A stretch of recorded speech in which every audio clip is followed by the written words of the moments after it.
En esta línea de cuáles son las preocupaciones más generalizadas al margen de las sanitarias que están teniendo las personas en este momento y justamente no solo por las medidas que anunciaba la ministra Arbeleche, sino más bien por la ausencia de medidas que remitan a personas en situaciones mucho más vulnerables. Por allí es donde están todavía los pedidos, los miedos, los temores, bien válidos todos, ¿no? Vamos a repasar lo que decía entonces el ministro de Trabajo, Pablo Mieres, sobre lo que tiene que ver con los seguros de paro. Mirá.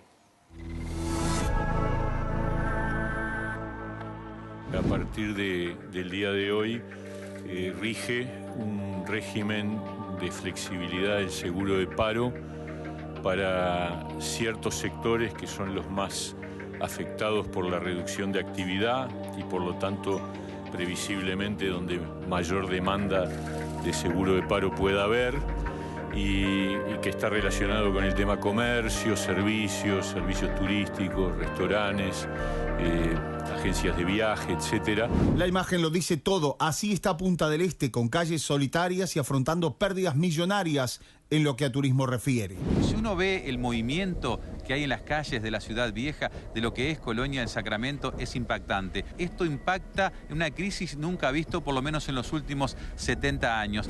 Algunos comercios de free shop de Rivera cerraron sus puertas en la tarde de este miércoles y otros lo harán el jueves. Los trabajadores fueron enviados al seguro de paro.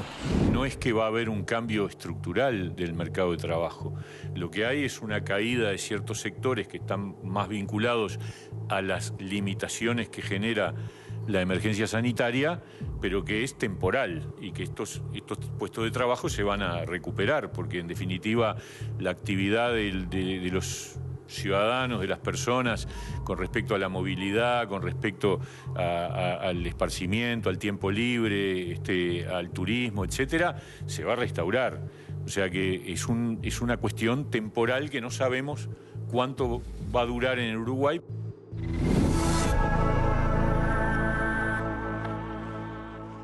Y para acompañarnos en este tramo del programa, obviamente que están en reuniones el propio ministro, por ejemplo, con quien pude hablar vía WhatsApp esta mañana para consultas concretas.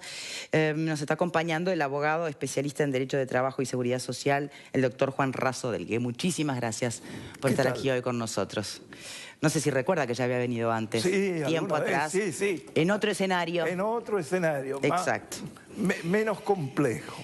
Bien, a ver, estas medidas que se toman ahora, entender que no es sustituir un sistema por otro, ¿no? Son medidas que se suman a las normas vigentes actuales, claro. Las que permiten, por ejemplo, esta suerte de retiro a medias, ¿no? De seguro de paro e incluso menor a un mes. Son medidas que en definitiva a muchos sectores de la sociedad obviamente les son más que bienvenidas. El tema es la otra gran cantidad de personas que no están cubiertas por estas legislaciones vigentes porque están en la informalidad, porque no prevé, los policías, por ejemplo, están desesperados, no prevén el seguro de paro para los policías, por nombrar algunos, ¿no? O como los vendedores ambulantes que me crucé en la entrada, que venden en los ómnibus, ¿qué hace esa gente que se queda en su casa, no? Toda la industria, todo el servicio doméstico, para agregar, ¿no? Esa es la situación. Yo en este momento observo, como todos ustedes, con preocupación la situación. Creo que no es momento de plantear opiniones políticas, porque en esto lo que queremos es construir solidaridad. El decreto que yo tomé conocimiento esta mañana, ayer se difundió, es un paño frío para tratar de resolver con una especie de medicina de guerra una situación inmediata de algunos sectores. Gastronomía, hoteles, comercio minorista, dejando fuera otros sectores.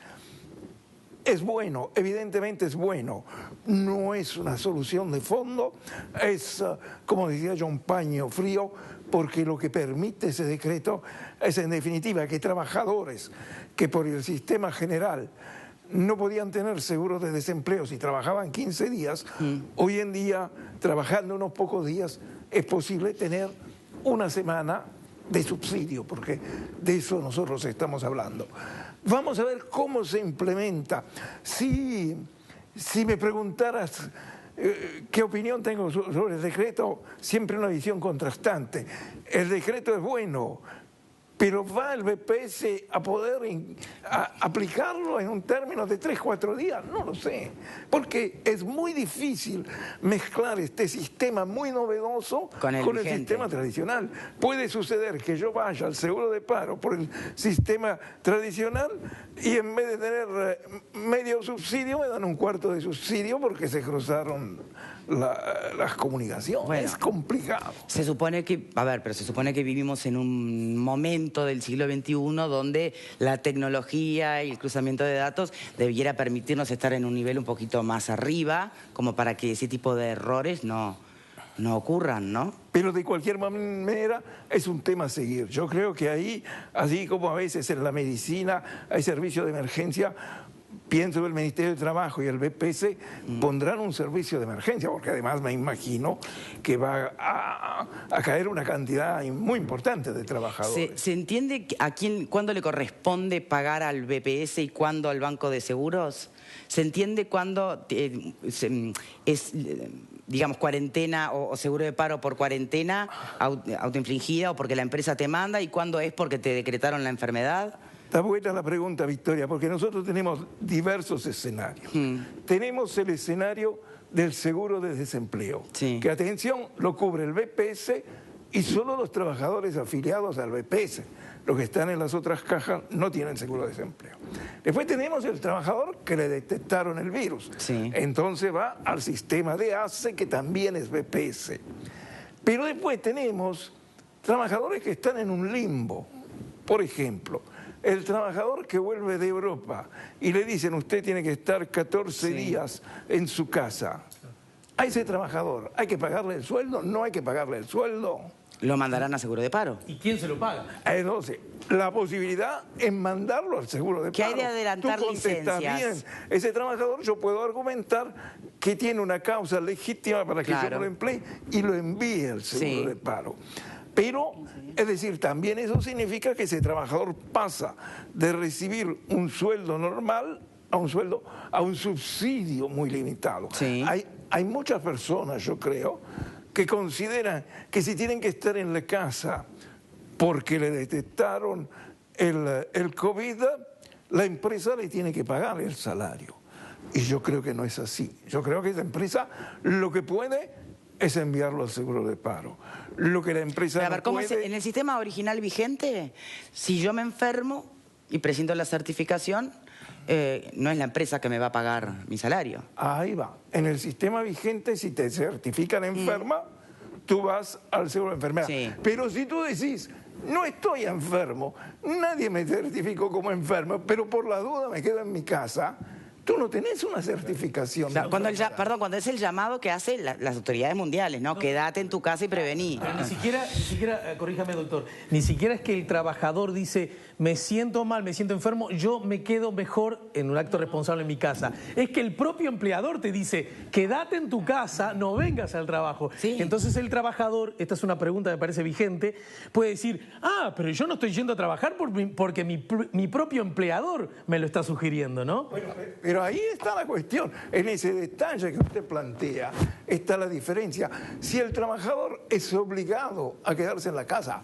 por un temor que tiene el empleador... porque tiene que cerrar el kiosquito. Tiene miedo, el empleador es deudor del salario. Pero si el trabajador tiene que quedarse en la casa porque las autoridades dispusieron que hay una cuarentena, entonces ese trabajador se va a quedar en la casa.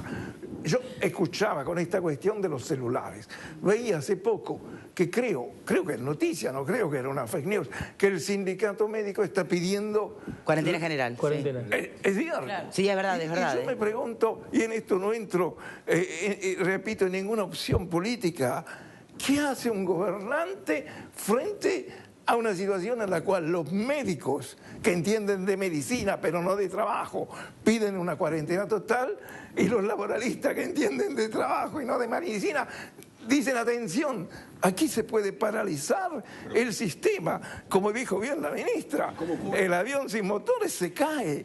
Ahora, ¿y cómo se está haciendo en otros países donde esa medida ya está vigente? Bueno, esa es la cuestión que de alguna manera nos permite alinearnos con el mundo.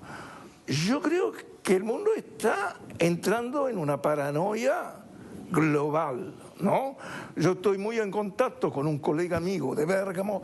Bérgamo es el epicentro de Italia. Sí. En Bérgamo el cementerio ya no da abasto, eso es cierto. Los crematorios, porque ni siquiera se entierran. Y evidentemente no hay nadie que inventó algo distinto. La pandemia de la salud es más importante en el mundo que la pandemia del trabajo. Está la situación, criticable o no, de Inglaterra, quizás de Brasil, que son países que tratan de no promover mucho esta idea de la patología. En fin, es una situación muy severa porque, volviendo a eso, si viene el cierre general, la cuarentena general, ¿quién paga eso? ¿Y en esos países cómo se hace? Claro, porque el tema, lo que usted estaba comentando hace unos minutos, en Francia hubo una inyección a los pocos días de crisis de 14.000 o 15.000 millones de euros del Estado a diferentes sectores del comercio, del turismo, etcétera, etcétera, para poder mantener la economía medianamente funcionando. Uruguay, las reservas que tenía hasta septiembre del 2019, o octubre, no recuerdo, son 14.000 millones de dólares. Ni siquiera es la totalidad de las reservas que tiene el país la suma que tuvo Francia por inyectarlo. O sea, está bien, yo comprendo lo del sindicato médico. Ahora, son presupuestos seguramente distintos, ¿no? Claro, yo comprendo el sindicato médico, pero está bien, ¿cómo mantenés al país? Bien. Pero a todo esto yo agregaría una cuestión. No nos olvidemos que todavía no ingresamos en el otoño y en el invierno. Que va a ser bastante peor. Bueno, que es además lo que va a poner mucho más en jaque la capacidad del sistema sanitario en su conjunto, ¿no? A ver, Alfredo. Yo creo que el gran problema es que vos declarás una cuarentena obligatoria, que es lo que, desde el punto de vista sanitario, es lo más efectivo. Si no lo respaldás económicamente, no es viable. No tiene, es una cometa al viento, porque en realidad la gente va a tener que seguir yendo a comprar insumos, alguien va a tener que seguir fabricando alimentos. ¿Cómo se solucionan todas esas cuestiones de... Si no, todo el mundo quédese en su casa. Perdón, acá hay 3 niveles de población. La gente que puede tener dinero como para bancarse 1 mes, 2 meses, 3 meses, X tiempo, ¿tá? Y compra cosas y no tiene ningún inconveniente. ¿No? La gente que está viviendo más o menos, que se puede aguantar 1 mes. El comercio minoritario en Estados Unidos se calcula que aguanta una situación así 27 días. ¿Cuántos empresarios chicos, mini pymes en Uruguay pueden aguantar 10 días? Si en Estados Unidos aguantan... Entonces me parece que hay toda una cuestión de... No podemos largar consignas por un lado y por otro lado, si no se instrumenta en la práctica cómo se lleva a cabo. A ver, Razo, una pregunta concreta antes de ir a la pausa de un televidente. Dice, buenas tardes, quisiera hacer una acotación sobre el seguro de paro flexible. Quizá quienes nunca recurrieron no saben que no van a cobrar hasta el mes de mayo. Lo que se ingresó después del 20 de este mes al BPS. Sí. Quisiera saber si lo de flexible lo hace también con las fechas de pago y si se les informa a los trabajadores. Victoria, muy oportuna la pregunta. Ayer, antes del decreto, me preguntaba una empresa si mandó el seguro de paro y cuándo cobran. Yo dije, mira, recién van a cobrar en mayo porque en marzo no cotizaron suficientemente y recién van a cobrar abril. Ahora viene el decreto y la idea del decreto quizás sea que estos trabajadores en abril cobren. Pero por eso yo te decía, una cosa es escribir tinta sobre papel y otra cosa es implementarlo. Yo creo que no están los tiempos para pagar a comienzo de abril. Quizás se pueda pagar a mitad de abril en una fecha especial de pago. Pero otra cosa que es importante, que me parece que para significar el valor del trabajo en la sociedad moderna, Probablemente los funcionarios públicos y los jubilados dicen, este no es un problema para mí, porque total, yo tengo un empleo fijo, soy inamovible. Bueno, ojo, los jubilados ante el eventual colapso no sé qué tan tranquilos están del sistema, ¿no? Pero por eso, Victoria, nosotros sabemos, la población activa, que el 25-26 de cada mes pagamos impuestos, pagamos contribuciones para que se paguen los sueldos de las jubilaciones primero del mes siguiente. Si esa cadena de pago se corta, por eso yo creo que en esto no hay partido, no hay bando, no hay cosas, estamos todos ligados. Tratando de ejercitar el pensamiento, a ver, bien, hablando de ejercitar el pensamiento, algunos me preguntan cuál es el sentido de sus guantes azules. ¿Cuál? ¿Cuál es el sentido de los guantes? No tengo idea. ¿Cuál es? ¿Por qué se puso los guantes? ¿Por qué me puse los guantes? Porque tenemos una gran discusión en familia. En familia porque sabe que se lo ha visto llevarse la mano a la boca muchas veces. Muchas veces. Eso es terrible. Entonces, ¿para qué los guantes si se va a llevar? No. Lo hacemos pensar. Pausa y ya venimos. Muchas gracias.